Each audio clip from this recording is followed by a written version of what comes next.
In chapter 19, Marx turns to the origins of capitalism, explaining how the industrial capitalist class emerged. He explains that capitalism did not arise naturally or peacefully.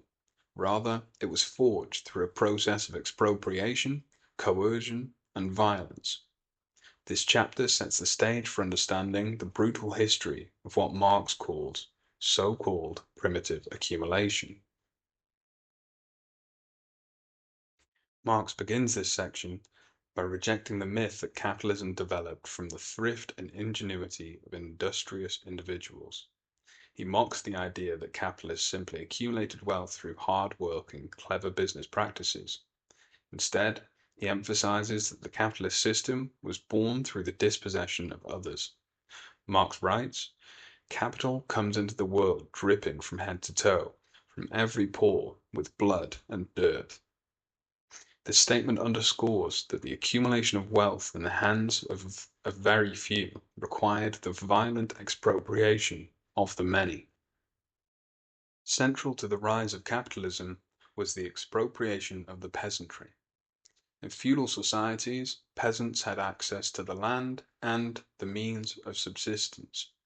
However, this access was systematically stripped away through processes like the Enclosure movement in England, where common lands were seized and privatized. This forced the rural populations off their land and into wage labor, usually in cities, creating a class of landless proletarians. This process, Marx identifies, was not accidental or incidental. It was a deliberate restructuring of society to serve the emerging capitalist system. As Marx explains, the history of expropriation is written in the annals of mankind in letters of blood and fire. The dispossession of the peasantry coincided with the rise of a class that controlled capital. Wealth accumulated through trade, colonial plunder, and the exploitation of enslaved labor allowed merchants and financiers to transform themselves into industrial capitalists. This transformation was not a natural evolution, but instead was driven by systemic violence and exploitation. Colonialism played a critical role in this process. The wealth extracted from colonized regions through slavery, forced labor, and resource extraction provided the financial foundations for industrial capitalism in Europe. Marx notes, open quote, "The treasures of the New World served as the foundation stones of the capitalist system," end quote. Next, Marx highlights that the state was instrumental in the creation of the capitalist system. Laws enforcing enclosures, debt bondage, and the criminalization of poverty were all designed to create a disciplined and dependent working class. The state also facilitated the concentration of wealth through policies that favored capital accumulation, such as granting monopolies and protecting private property.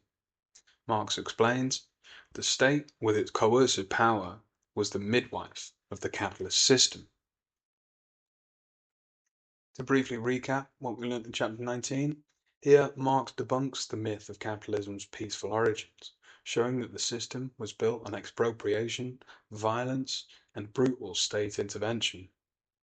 The rise of the industrial capitalist class depended on the dispossession of the peasantry, the exploitation of the colonized peoples, and the systemic transformation of society.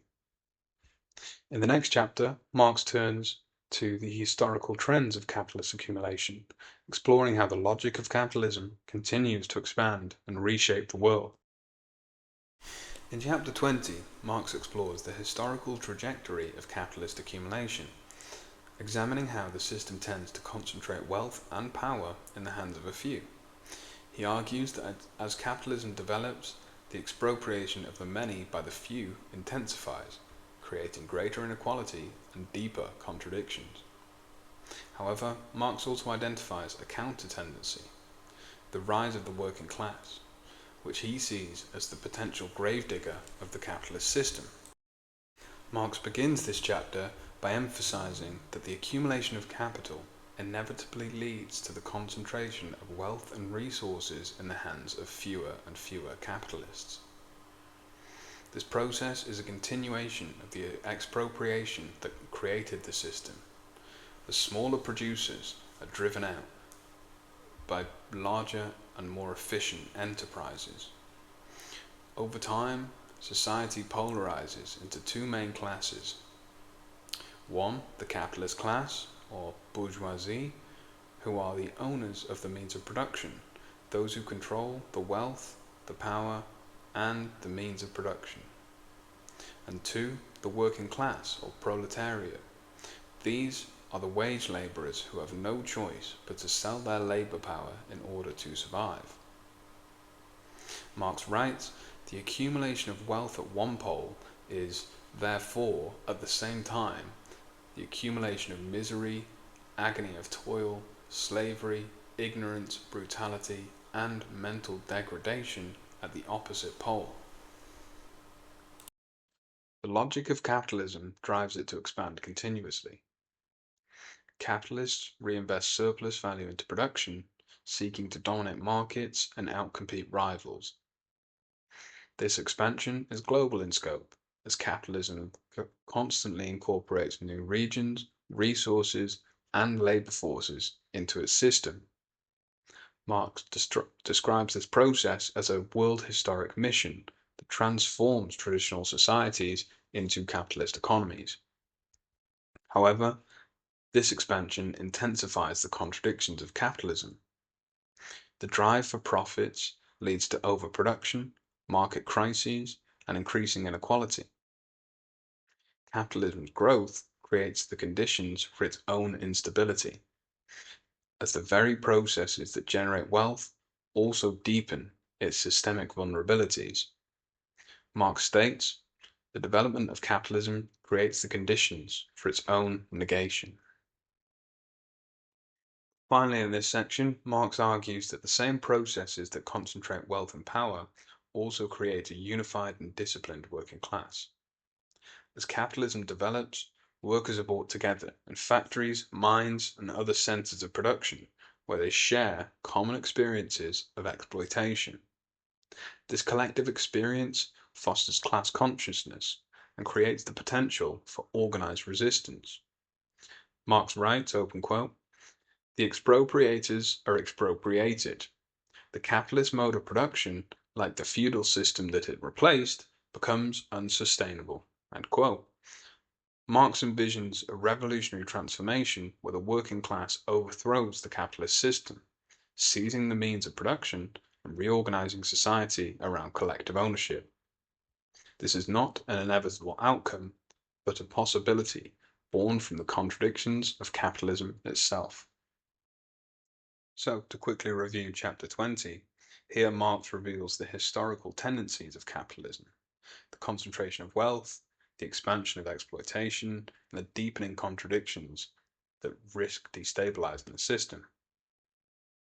At the same time, he identifies the revolutionary potential of the working class, which emerges as both a product and the potential destroyer of capitalism.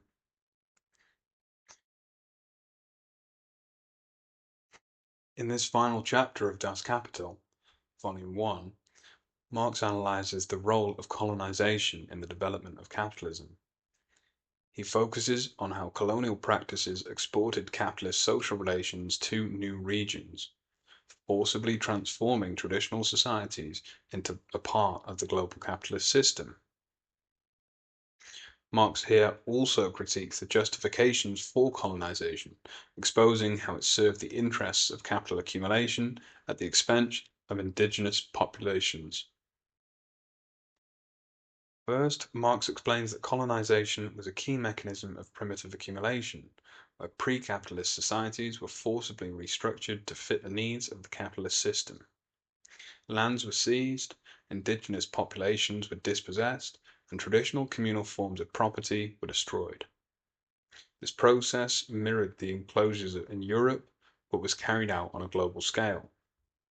Marx writes, the discovery of gold and silver in America the extirpation, enslavement, and entombment in mines of the Aboriginal population, the beginnings of the conquest and plunder of India, and the conversion of Africa into a preserve for the commercial hunting of black skins signalized the rosy dawn of the era of capitalist production. Next, Marx critiques colonial land policies that sought to create private property and wage labour in colonized territories. In pre-capitalist societies, land often functioned as a communal resource, sustaining self-sufficient communities. Capitalists, with the support of colonial powers, expropriated this land to force indigenous populations into wage labour. Marx highlights the contradiction in colonial policies. On one hand, colonists often sought free land to establish themselves as independent producers. Capitalists, however, need a dependent workforce and thus impose systems to prevent the rise of self-sufficiency in new lands, such as high land prices or legal restrictions on land ownership. This tension reflects capitalism's need to create a proletariat in every region it expands into. Marx writes, the aim of colonial systems was to make self-employment impossible and wage labour compulsory. Colonialism was not an accidental byproduct of capitalism. It was a deliberate strategy to fuel capital accumulation. Resources, wealth, and labour from colonized regions were extracted and funneled into the global capitalist system, enriching industrial nations at the expense of colonized peoples. This process accelerated the development of European capitalism while deepening inequality on a global scale. Marx explains that the colonies supplied Europe with treasure, raw materials, and markets, while transforming the inhabitants of those lands into objects of exploitation. Colonialism also served as a testing ground for capitalist social relations, as practices such as wage labour, enclosures, and debt peonage were implemented and refined in the colonies before being expanded elsewhere. Marx closes chapter 21 by tying colonization to the broader dynamics of capitalist development. He reveals how the global expansion of capitalism required violence, coercion, and systemic expropriation. While colonialism created immense wealth for capitalist powers, it left a legacy of exploitation and inequality that persists to today. In this final chapter, Marx encapsulates the global nature of capitalism and its reliance on primitive accumulation to sustain itself. He concludes that the history of capitalism is a history of expropriation, violence, and bloodshed, reaching far beyond the borders of Europe. So, to bring it all together, let's quickly recap the main parts of Das Kapital Volume 1. In Part 1, Commodities and Money, Marx begins by analysing the nature of commodities and their dual value, their use value and exchange value. He explains how money emerges as the universal equivalent, facilitating the exchange of commodities and masking social relations of production. Also here, Marx introduced the concept of commodity fetishism, showing how social relationships are obscured by the market. In Part 2, the transformation of money into capital, Marx traces the transition from money to capital. He does this through the general formula for capital, being MCM. He explains how capital's goal is endless accumulation, and this is achieved through the exploitation of labour power, the only commodity that can create a surplus value.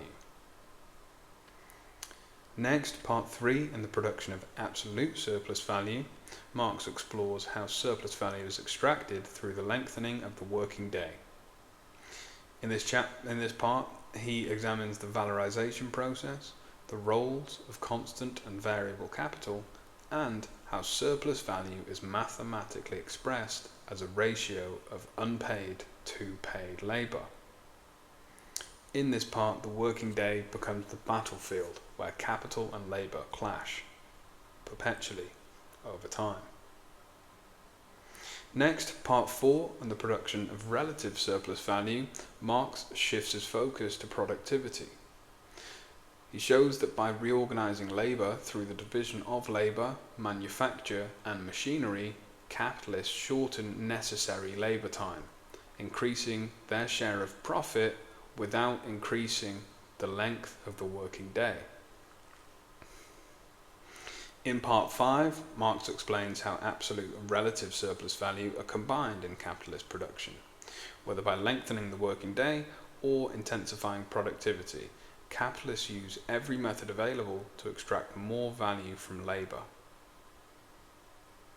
In part 6, Marx analyses how surplus value is reinvested to expand production, creating the cycle of capital accumulation.